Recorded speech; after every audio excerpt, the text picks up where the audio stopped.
ভাই কখনো কখনো এমন একটা অ্যানিমে চোখে পড়ে যেটা কোনো ক্লিশে ফলো করে না, অ্যাকশন নিয়ে বড়াই করে না, তোমাকে ধরে রাখে না, নিজের মতো আস্তে আস্তে চলে, আর শেষে তুমি এমন ফিল করো যেন মনটা একদম শান্ত। এই কথাগুলো বলার কারণ হলো আজকে আমরা যে অ্যানিমে নিয়ে কথা বলবো সেই অ্যানিমেটার নাম হলো ফ্রিরেন। এটা এখনকার সবচেয়ে বেস্ট অ্যানিমে নাও হতে পারে, কিন্তু এটা ফ্রিরেন।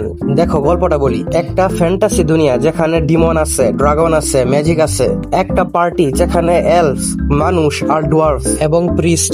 এটা কিছুটা লর্ড অফ দ্য রিংস এর মতো মনে হতে পারে, এবং এই চারজন বেরিয়ে পড়ে ডিমন কিং কে মারতে। শুনতে একদম চেনা লাগছে তাই না? মনে হচ্ছে আগে কোথাও দেখেছি। কিন্তু এখানে মজার ব্যাপার হলো প্রথম এপিসোডের প্রথম শট থেকে বলে দিচ্ছে যুদ্ধ শেষ, ওরা ডিমন কিং কে অলরেডি মেরে ফেলেছে। মানে এই ধরনের এর মধ্যে যে মেইন ফাইটটা ডিমন লর্ডের সাথে হয় সেটা অলরেডি তারা করে ফেলেছে। সো এখানে গল্প শুরু হয় সেই জয়ের পর থেকে, আর এটাই এই এনিমের সব থেকে ইন্টারেস্টিং একটা জায়গা। মানে এখানে ফ্যান্টাসি, ম্যাজিক, গ্রুপ কেমিস্ট্রি সব আছে, কিন্তু এর সাথেও একটা সব থেকে গুরুত্বপূর্ণ একটা জিনিস আছে, জীবন। আচ্ছা ভাবো তো, সিনেমার ক্লাইম্যাক্স শেষ হয়ে গেলেও জীবনটা থেমে থাকে না, এটা চলতেই থাকে। প্রথম এপিসোডই দেখবে হিরোরা শহরে ফিরে এসে উৎসব করছে, আর চোখের পলকে কেটে গেল 50 বছর। এই সবকিছুই প্রথম এপিসোডই হচ্ছে। আর এটা বলছি কারণ সাধারণত প্রথম এপিসোডে সবাই অ্যাকশন, টুইস্ট, ডিটেল দেখায়, কারো বাবা মা মারা গেলে ইমোশন দেখানোর চেষ্টা করে, কিন্তু এই অ্যানিমেটা সেগুলো করে না, তবু তোমাকে ইমোশনাল করে ফেলবে। কারণ একটা ক্যারেক্টার মারা যায়, আমি যখন শুরু করেছিলাম আমি ভাবিনি মাত্র 5 মিনিট দেখা একটা ক্যারেক্টারের জন্য এত আবেগ অনুভব করবো।